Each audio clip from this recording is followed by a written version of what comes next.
Welcome to the Clock Tower. I'm Brandon, and today we have a special thing going on because over this past weekend on Sunday, I was able to make 4th place at the Chicago Regional, and we wanted to kind of go over the deck that made that possible. This is the slime deck that I ran. Here's an overview of the deck itself.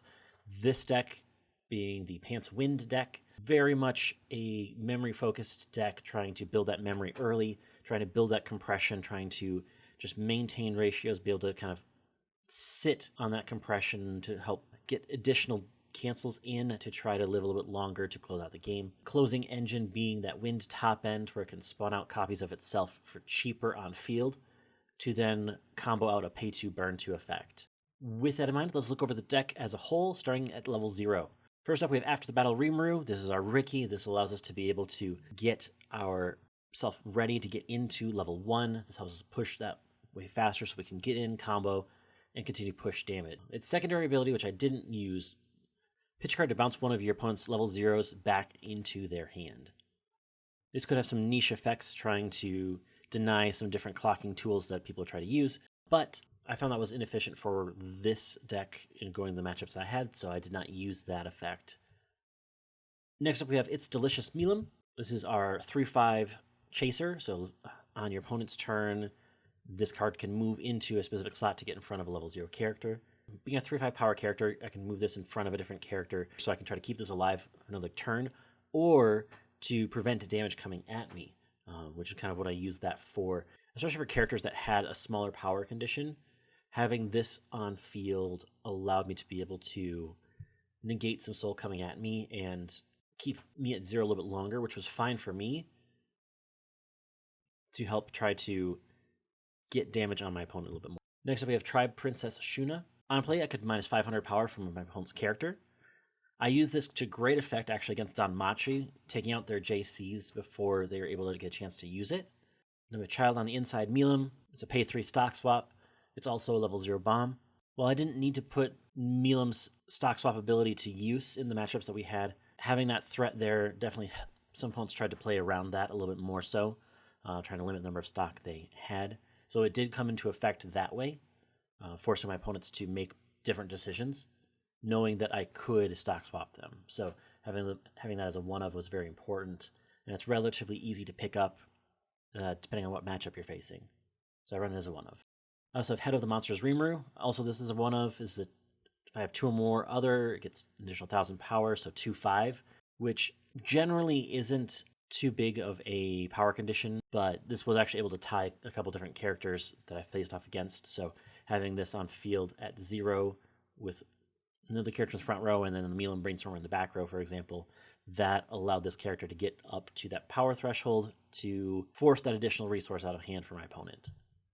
It's also a Chiuri, so ditch a card, look at the top 4, choose one level 1 or higher. Also a good way to mill through the deck as well. Again, I use this as a one-of. Typically, you're able to move through the deck pretty efficiently, but as kind of an emergency out, this helps immensely. Next up, we have User of Ifrit Shizu. On attack, power pump another character 500 times the number of other characters you have. At maximum, you could pump 2k power to another lane. It also has, when it becomes reversed on your opponent's turn, pay 1, and you can rest it, and then on the next turn, beginning of Encore step, send it to memory. Another fun little memory effect that can be used, as well as the power pump. It also can allow you an extra 0 at level 0. So you can pay 1 to keep it around to get another attacker at 0, so you don't need to rely as much on characters in hand. So that was kind of the benefits and areas I saw with it, was at level 0 to keep an additional 0 around longer, or at other levels of the game to power pump a different lane. Really brought through on by Ramorous or some other effect. We also have Last Journey Shizu. This is our climax swap, and then on attack you can look at the 2 cards on the top of your deck, put 1 in waiting room, put the 1 back on top of deck, and then swing for your trigger. So it allows you to choose your trigger and filter out an additional card. That's typically what I would use this card with as well.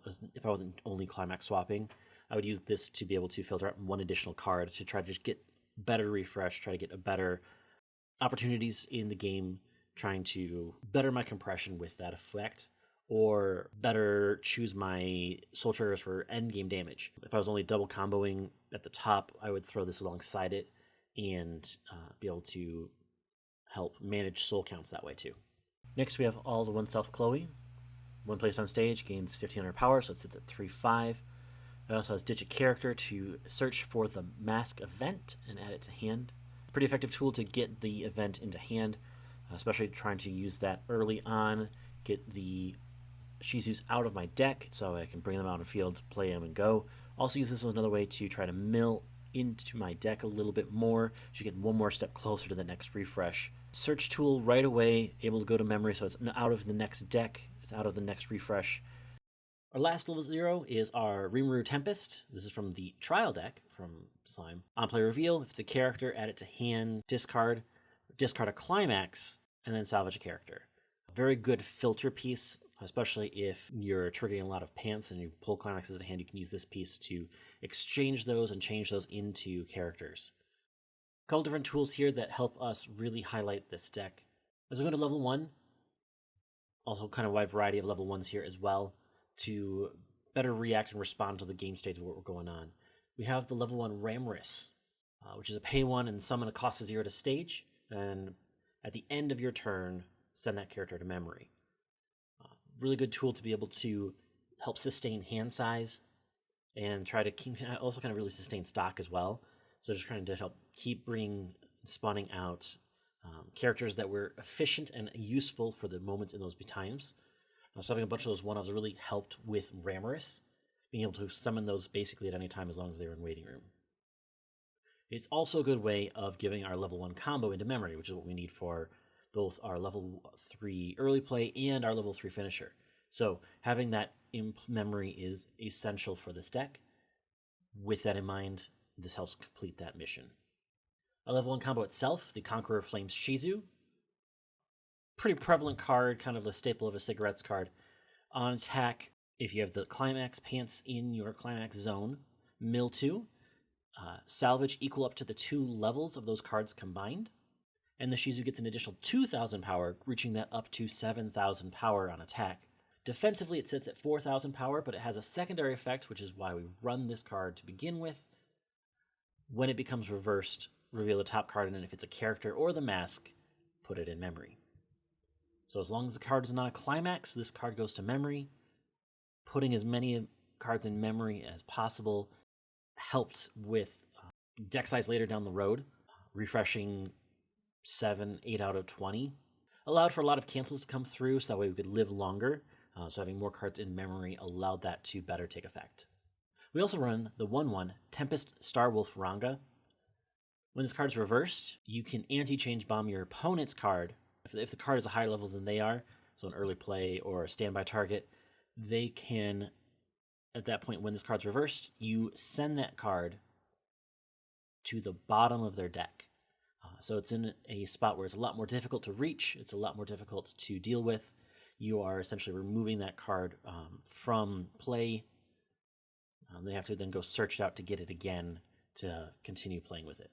Its only real usefulness was in that Kanata Marine matchup. Everything else was able to kind of really replenish cards, replenish usefulness items as they went. This card really didn't make too much of a difference or too much of a splash in those matchups. So it would be a card that I would consider actually taking out of the deck, but it was definitely a useful card in moments when it was useful, but it was only really useful at level 1 or 2 in certain matchups. We also have then Creating Potions Rimuru.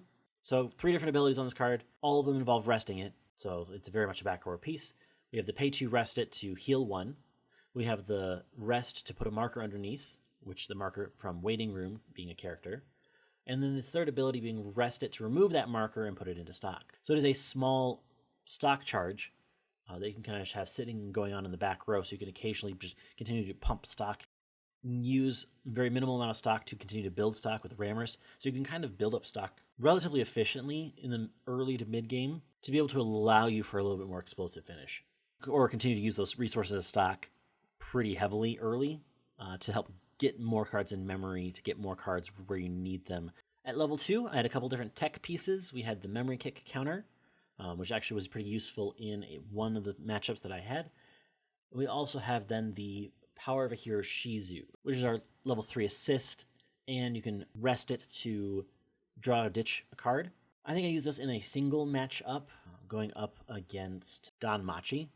As we go to level 3, we have the level 3 combo itself. When placed on stage or spawned out through the abilities that it has, look up the top 3 cards of your deck, choose one, put it into your hand, put the rest in waiting room. So you're going to kind of cantrip there at the beginning. You also have the act ability that allows you to pay 1, rest another character to spawn this or another card that I don't run onto field. So you could either spawn another combo piece, or you could spawn out the card that heals on play, gets markers underneath it, just to try to win board that way. It's kind of how that works. It's a really interesting thing if it was to be able to brought in early, but that's not very efficient to be able to bring it in early, as the package that typically runs with that is only available at level 3. So you can't do the change effect until you get to level 3 anyway. It doesn't make a whole lot of sense to spawn out that until you get there anyway. So it was less needed to have that additional character as much as it was just spawn out additional copies of itself to try to get those pay 2 burn 2s. The pay 2 burn 2 being the last effect with the climax combo itself with wind. The best real comparison that this one has is I would compare this a lot with the Marine top end of Hololive, where Marine is able to look at the top 3, choose one. It's able to effectively refund a stock, and it has a pretty cheap burn 2 attached with it. This one is a little bit more expensive. It's also a little bit older and on a worse trigger. The wind trigger does not help you necessarily to pay out that burn 2. It does not help you necessarily to get another copy of itself. Wind trigger itself was fine. It's only really useful in certain situations in certain places. Of the number of times I triggered wind, which was pretty excessive once you start compressing yourself, I only used that to return 3 characters back to their hand. The rest of the times that I triggered wind, it was not going to, 1, make a difference to the board state, or I was already winning those lanes to begin with, or it would have given them better resources and advantage to go into the next step. Like, there's no reason to win back Kanata back to their hand if they're going to just play Kanata back down again and heal off of it again. So leaving Kanata on board instead of trying to bounce it back to their hand to do what they need to do, wouldn't make a lot of sense. Different standby targets, like for example the Quince 2-2, bouncing that to their hand is fine because then they have to work around it, jail around it, get it out of their hand again. For the combo, 8 stock is your magic number. If you have all the pieces you need, 8 stock is the number you'd want to tri-field this. The next stock number down is, I believe, 5. If you want to try a double combo, having 5 stock in play.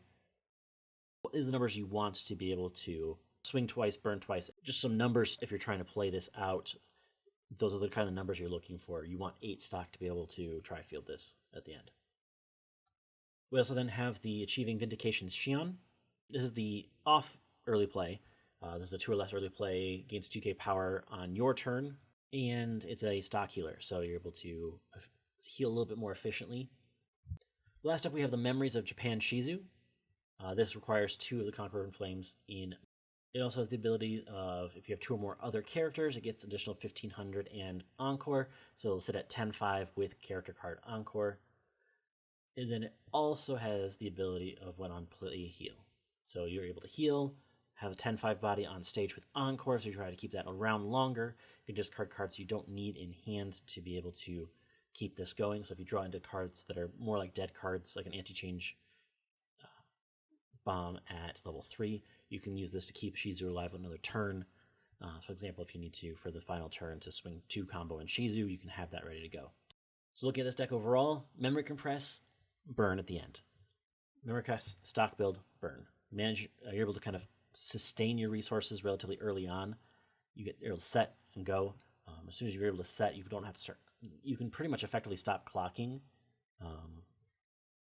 as early as level 2, potentially even earlier, depending on how the game's going. But basically, once you hit level 2, you basically can stop clocking, and you're able to kind of just sit on your resources that you've obtained. Use Ramrus to maintain those resources that you've gotten, and continue to just sit in this ideal state that you've managed to build up getting into level 2. Once you're ready for the end game, you just play down your pieces and start collecting all the pieces you need as you finish out the game. But that's the deck as a whole. We're going to talk a little bit more about the matchups that I faced off against on Tuesday. On Thursday, we're going to actually have a video going over this deck alongside Colton, who went and brought Fate Grand Order Camelot. We're going to play those two decks off against each other for Thursday. Tuesday, we're going to talk about the events that happened over this past weekend, and we're going to look at some of the other results that we've seen, continue to see how this continues to develop and grow as we go throughout this season of BCS. And then the Thursday following, we're going to continue on with our 5 cards, 5 minutes. We're going to look at Hololive Premium, and we're going to do a special thing for Hololive Premium. With that in mind, thanks so much for watching. Please like, share, comment, and subscribe. And until next time, have a good one.